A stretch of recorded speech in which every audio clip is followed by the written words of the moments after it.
सलाम, नमस्ते, सत श्री अकाल। मैं हूं रजा और आप देख रहे हैं रजाग्राफी की स्पेशल अंतर्राष्ट्रीय प्राइम टाइम रिपोर्ट, जिस एक ही वीडियो के अंदर पूरी दुनिया की तमाम बड़ी खबर मैं आपको बताऊंगा। दोस्तों, शुरुआत भारत से जुड़ी हुई खबर पर। अमेरिका ने, जो अमेरिका भारत के अंधभक्तों के लिए उनका माई बाप है, उसी अमेरिका ने भारत की लगभग 19 भारतीय कंपनियों पर पाबंदी लगा दी है और उन 19 में से 2 भारतीय बिजनेसमैन भी है। इल्ज़ाम ये है अमेरिका का कि ये 19 कंपनियां और 2 इंडिविजुअल्स जो हैं लगातार रशिया की मदद कर रहे हैं और रशिया को फाइटर जेट के जो पार्ट्स हैं और हथियारों के पार्ट्स हैं वो एक्सपोर्ट कर रहे हैं। जो 2 इंडिविजुअल्स का नाम सामने आया है उनमें पहले हैं विवेक सनातनी कुमार मिश्रा, पहले हैं। दूसरे सनातनी हैं सुधीर कुमार, जो कि डायरेक्टर हैं दोनों, जो दिल्ली में एक बड़ी कंपनी है एसेंड एविएशन इंडिया। जी हाँ, इसके ये डायरेक्टर हैं, जो कि एयरक्राफ्ट के स्पेयर पार्ट रशिया को सप्लाई कर रहे थे। इसके अलावा SI2 माइक्रो सिस्टम एक कंपनी है बैंगलोर की, वो भी भारत की ये कंपनी बिना लाइसेंस के रशिया को पार्ट्स, एविएशन के पार्ट, हथियारों के पार्ट, फाइटर जेट के पार्ट बेच रही थी, एक्सपोर्ट कर रही थी। इसके अलावा और 19 जी हाँ कंपनियां हैं जिस पर अमेरिका ने पूरी तरह से पाबंदी लगा दी है। अब इस पर आण भक्त कुछ कह नहीं पाएंगे, क्योंकि आण भक्तों के पिता नहीं, इनके मुंह पर तमाचा जड़ा है। वहीं कल एक स्पेशल रिपोर्ट मैंने आपके सामने रखी थी, जो खुलासा कर रही थी, जिसमें कनाडा ने बताया है कि हमारे देश के अंदर जो भी आतंकी संगठन भारत बता रहा है, जो कि खालिस्तानी संगठन है, उन पर आतंकी हमला करने का आदेश भारत के गृह मंत्री अमित शाह ने लॉरेंस बिश्नोई के ग्रुप को दिया था। ये बहुत बड़ा इल्ज़ाम है और इसके सबूत भी कनाडा के पास कहा जा रहा है मौजूद हैं। हवा में कोई बात ऐसे नहीं कह सकता। हालांकि भारत कई बार और बार बार मना कर चुका है कि हमारे इमेज को ख़राब करने वाली खबर है और कनाडा इसकी कोशिश कर रहा है कि हमारी इमेज ख़राब हो जाए। और कनाडा एंटी इंडिया जो है वो क्रोनोलॉजी, वो प्रोपेगेंडा चला रहा है। भारत बार बार इनकार कर रहा है, लेकिन इसके बावजूद अमित शाह का डायरेक्ट कनेक्शन लॉरेंस बिश्नोई से बता रहा है कनाडा। इस रिपोर्ट और सबूत के सामने आने के बाद अमेरिका ने भी कनाडा का साथ दिया और कहा कि ये रिपोर्ट काफ़ी चिंताजनक है। किसी देश का अगर गृह मंत्री इतने बड़े क्राइम में इन्वॉल्व हो तो यह काफ़ी डराने वाली बात। उधर दिवाली के इस अवसर पर बताना चाहूँगा, भारत ने चाइना को, बॉर्डर पर देखिए, भारत ने चाइना को मिठाइयाँ बांटी हैं। हम भारतीयों का यही रवैया है, कोई हमारे साथ कितना भी बुरा कर ले, हम उसको मिठाई खिलाते हैं। वहीं दूसरी तरफ चाइना ने पहली बार अपना खतरनाक एयरक्राफ्ट कैरियर और नया फाइटर जेट दिखाया है और ड्रिल भी की है।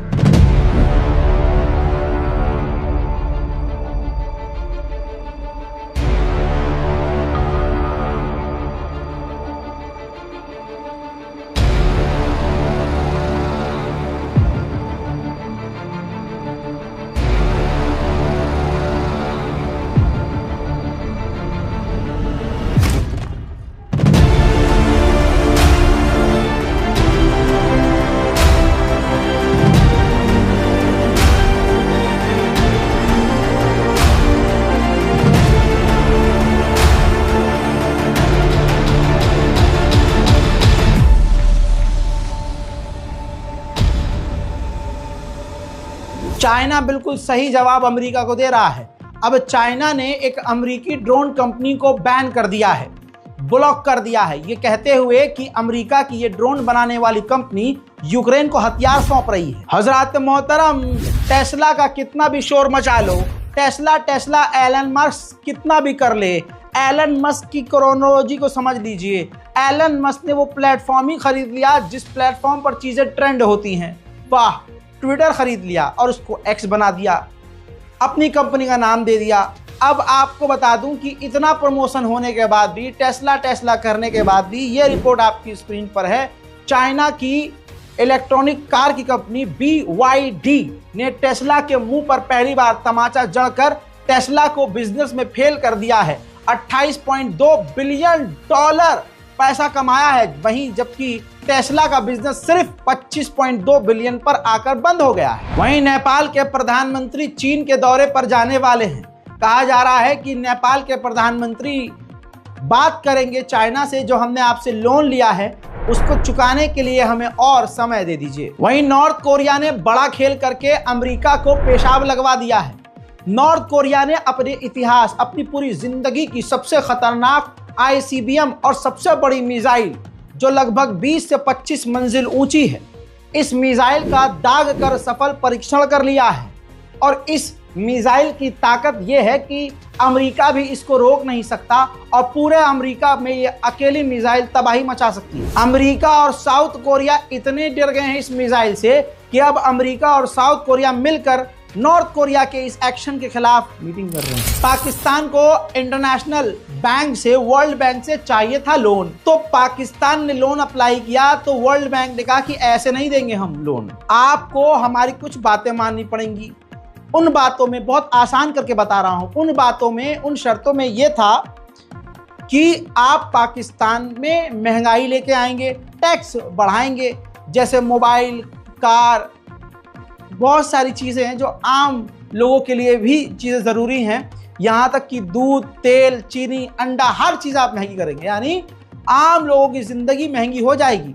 आप जब ये महंगाई करेंगे हम आपका देखेंगे, इसके बाद हम आपको लोन अप्रूव करेंगे। दोस्तों, आधा वक्त निकल चुका है। जो टाइमलाइन पाकिस्तान की गवर्नमेंट को दी गई थी महंगाई लाने के लिए, पाकिस्तान की शहबाज शरीफ बेचारी वो महंगाई ला ना पाई। पाकिस्तान में एक तरफ कुआं और एक तरफ खाई वाला मामला हो गया।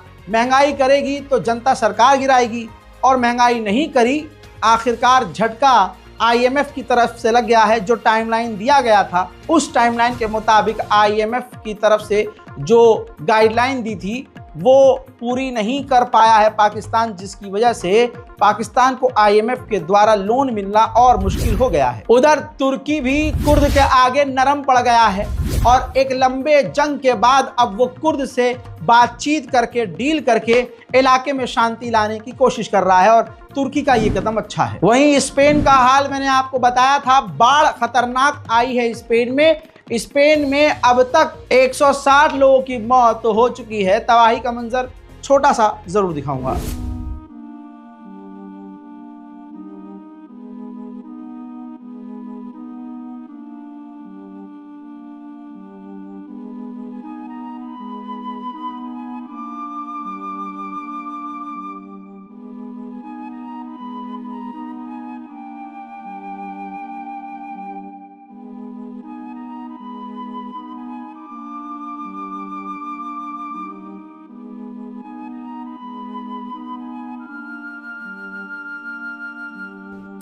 वहीं मेरे दोस्तों, आइए अब यूक्रेन पर आते हैं। ये देखिए, यूक्रेन स्वार्म ड्रोन का टेस्ट कर रहा है। इस ड्रोन को बम गिराने के लिए इस्तेमाल किया जाएगा और ये ड्रोन काफी सस्ते यानी चीप पड़ते हैं। वहीं नेटो की सेना पोलैंड के अंदर, तस्वीर देख लीजिए, पोलैंड के अंदर नेटो की सेना यूक्रेन के सैनिकों को लेपर्ड 2 टैंक चलाने की ट्रेनिंग दे रही है। वहीं रूस को यूक्रेन का डर यह है कि इस तस्वीर में देखिए, रशियन ने अपने टैंक को एंटी ड्रोन सिस्टम से ढका हुआ है ताकि ड्रोन इस पर हमला ना कर सके। हजरात मोहतरम, उधर यूक्रेन के राष्ट्रपति ज़ेलेंस्की वेस्ट और अमेरिकी देशों पर ही भड़क गए हैं। उन्होंने कहा है कि जितना हमसे वादा किया गया सिर्फ उसका 10% ही हमको हथियार और मदद दिया गया। अब तो ये हाल हो गया है कि जो हमारे वेस्टर्न साथी हैं वही हमारी जीत का विरोध कर रहे हैं, वही टांग अड़ा रहे हैं, और हम चाहते क्या हैं? सिर्फ जीना चाहते हैं, आज़ाद होना चाहते हैं। आजिज़ी से ये बयान खुद यूक्रेन के ज़ेलेंस्की ने जारी किया है। Preparing that country for the winter, which is crucial, which is big challenge, very big challenge for us, because it will be the third winter with blackouts, with everything. So this is the problem. And then you said what to do, for example, when Russia gains or something, some steps, doing some steps forward on the east. This is the same. You do your job, you count on reserves, you count on special brigades, you count on such equipment, and if you've got 10% from all the package been even voted already, You know, that it's not funny, but it's but the Congress voted. I mean, it's not a question of money. It's also always the question with bureaucracy or logistic, with ideas or with skepsis, with this weapon is good, this weapon is bad. Zelensky ने अपने पड़ोसी Poland को भी जलील किया है और शिकायत की है। उन्होंने वीडियो के अंदर बयान में साफ कहा कि हमने पड़ोसी मुल्क पोलैंड से कहा कि आपका बॉर्डर हमसे मिलता है, हम पर जो मिसाइलें रशियन आ रही हैं आप उसे रोकिए। आपके और हमारे बॉर्डर के पास जो हमारा ऑयल फील्ड या जो सरकारी ठिकाने हैं आप उसकी सुरक्षा कीजिए। पोलैंड ने वो भी मना कर दिया। हमने उनसे MiG-2 मांगा, वो भी देने से मना कर दिया। हम उनसे जो हथियार मांग रहे हैं, टैंक मांग रहे हैं, पोलैंड हमसे कह रहा है कि हमें खुद कमी है। इस तरह करके बहाने पोलैंड हमारी कोई मदद नहीं कर रहा है। वहीं बेलारूस के राष्ट्रपति का बड़ा बयान आया है। बेलारूस के राष्ट्रपति ने कहा है कि यूक्रेन को अच्छे से पता है कि वो ये जंग नहीं जीत सकता। मेरे दोस्तों, यूरोप और एशिया के बीच के मुल्कों को यूरेशिया कहा जाता है। बेलारूस के राष्ट्रपति लुकाशेंको ने यह भी कहा कि अमेरिका ने यूरेशिया के इलाके में जो परमाणु बम तैनात किए हैं उनको निकाल लिया। मेरे दोस्तों, साउथ कोरिया ने एक रिपोर्ट जारी की और क्लेम किया है कि नॉर्थ कोरिया ने रशिया को अब तक 1000 मिसाइलें दे दी हैं। मेरे दोस्तों, बड़ी बात सामने आई है। नॉर्थ कोरिया ने सिर्फ अपने सैनिक नहीं भेजे हैं, 12,000 सैनिकों के अलावा 3 जनरल कमांडर, जिसमें एक आर्मी चीफ जनरल स्टाफ का भी सीनियर कमांडर मौजूद है, जो इस वक्त रशिया में अपनी नॉर्थ कोरिया के कमांड को पूरी तरह से लीड कर रहा है, फौजियों को लीड कर रहा है और रूस की सेवा में है। लीजिए मेरे दोस्तों, अमेरिका ने भी कंफर्म कर दिया है कि कुर्स्क के इलाके में रशिया ने नॉर्थ कोरिया के 8,000 सैनिकों को रूसी मिलिट्री की ड्रेस पहनाकर, वर्दी पहनाकर तैनात कर दिया है। यूएन के अंदर रशिया ने तमाम देशों को जलील करते हुए आईना दिखाया और कहा कि ये दोगली पॉलिसी है। पूरी दुनिया और यूक्रेन के एलाइज यूक्रेन की मदद कर सकते हैं, हथियार दे सकते हैं, सेना दे सकते हैं, बम दे सकते हैं, मिसाइल दे सकते हैं, ड्रोन दे सकते हैं, फाइटर जेट दे सकते हैं, लेकिन मेरे एलाइज यानी रशिया के साथी रशिया की मदद नहीं कर सकते। ये कौन सा लॉजिक है? Хочу задать один очень простой вопрос. Даже если представить себе, что все то, что утверждают о военном сотрудничестве России и КНДР наши западные коллеги, вдруг оказалось бы правдой, почему Соединенные Штаты и их союзники пытаются навязать всему миру гнилую логику о том, что они имеют право помогать режиму Зеленского, мобилизуя для этого весь военный и разведывательный потенциал НАТО, а союзники России делать этого права не имеют? Откуда, дамы и господа, у вас это не колониальное ощущение собственной исключительности и безнаказанности, ничем не обоснованная вера в то? मामला बहुत बिगड़ चुका है। यूरोप यूनियन ने यूरोप के रहने वाले लोगों को वार्निंग दी है, चेतावनी दी है। देखिए दोस्तों, मतलब ये समझ लीजिए, रजा भाई अगर आपको कोई खबर बता रहे हैं ना, तो वो खबर के लायक है और बड़ी बात है।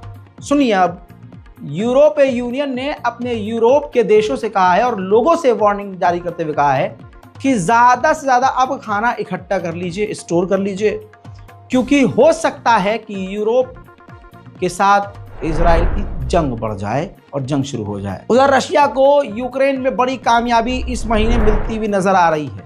एक बार फिर से यूक्रेन के नए और कई नए गांवों के इलाकों पर पूरी तरह से कब्जा करने में कामयाबी मिल गई है। कई नए गांव हैं यूक्रेन के जिस पर रूस ने अब कब्जा करके झंडा लहरा दिया है। उधर पोलैंड अमेरिका से 100 हिमरास मिसाइलें खरीदने की तैयारी कर रहा है। कहा जा रहा है कि पोलैंड या तो अपने देश में ये तैनात करेगा अपने बचाव के लिए, या इनमें से कुछ मिसाइलें यूक्रेन को देगा। मेरे दोस्तों, तुर्की के बाद अब ईरान और भारत भी, जी हाँ, रशिया को मक्खन यानी बटर सप्लाई कर रहे हैं, क्योंकि रशिया में पूरी तरह से बटर खत्म हो चुका है। मेरे दोस्तों, रशिया के विदेश मंत्री सर्गेई लावरोव ने कहा है कि जिस तरह से यूक्रेन ने टॉमाहॉक मिसाइल मांग ली है अमेरिका से, इससे अमेरिका को ही झटका लगा है, क्योंकि अमेरिका ने ख्वाब में भी नहीं सोचा था कि हम इसको उंगली पकड़ाएंगे ये पूरा पोचा पकड़ लेगा। यानी अमेरिका की सबसे खतरनाक मिसाइलों में ये मिसाइल है टॉमाहॉक, और उसकी ज़रूरत अगर यूक्रेन को पड़ रही है तो यूक्रेन कितना खसारे में है और कितने खौफ में, आप समझ सकते हैं। उधर रशिया ने खुद कहा है, रशिया की जो क्रेमलिन है उसने खुद कहा है कि रूस के खिलाफ अमेरिका से बैलिस्टिक और क्रूज मिसाइल जो मांग रहा है यूक्रेन, वो इस वजह से है क्योंकि वो नर्वस है, उसको डर है वो खौफ में है। यहीं कुछ भारत से जुड़ी हुई बड़ी खबरें। दोस्तों, दीपावली बहुत जोरों और शोरों से मनाया गया। पूरे भारत में ज़बरदस्त तरीके से पटाखे फोड़े गए, क्योंकि मना करने पर लोग कह रहे हैं कि बकरा ईद पर तुम कहाँ थे और अलान के फलान कहाँ थे। तो दोस्तों, सबने बोलना बंद कर दिया और आखिरकार ये रिजल्ट रहा।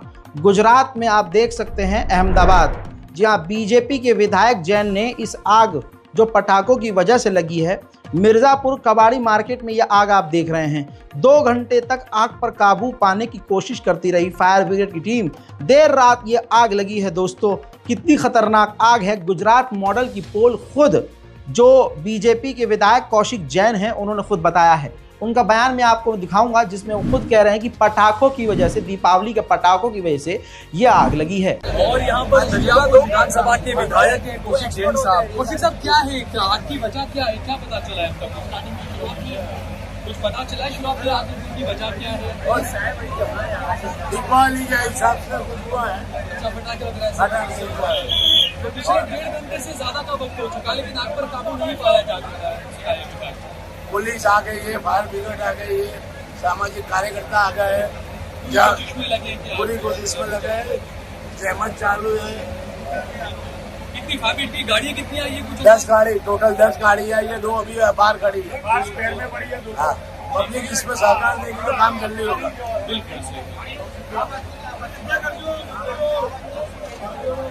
थोड़ा आगे। वहीं में दोस्तों, इस सेलेना गोमेज जो इंटरनेशनल लेवल की सिंगर हैं, मुझे बताने और समझाने की जरूरत नहीं है कि ये हैं कौन। अब आप समझ लीजिए कि भारत के नफरती जानवर जहां जहां पहुंचते हैं, भगवाधारी जानवर, वो चंद लाइक्स और शेयर के लिए और भारत में वायरल होने के लिए क्या क्या नहीं करते। कट्टरवादी ने सोचा यहाँ पर मुसलमान को पकड़कर दाढ़ी में आग लगाकर या फिर उसको गोली मारकर या तलवार उसकी गर्दन पर रखकर भीड़ तंत्र के द्वारा उससे JSR के नारे लगवाकर हम हीरो बन जाते हैं। तो सेलेना गोमेज के जरिए अगर मैंने जय श्री राम बुलवा दिया उससे, तो भारत में पता नहीं क्या ही होगा मेरे दोस्तों। लेकिन सेलेना गोमेज ने इतनी ज़बरदस्त तरीके से इस जानवर को इग्नोर किया और इसकी बातों को, कि अब पूरी दुनिया में ये जानवर फेमस हो ही गया है, ट्रोल हो रहा है। देखिए। Thank you so much. Thank you. Say Jai Shri Ram, Jai Shri Ram. India is very slogan Jai Shri Ram. Thank you, honey. Thank you. Jai. Thank you so much. Thank you. Say Jai Shri Ram, Jai Shri Ram. India is very slogan Jai Shri Ram. Thank you, honey.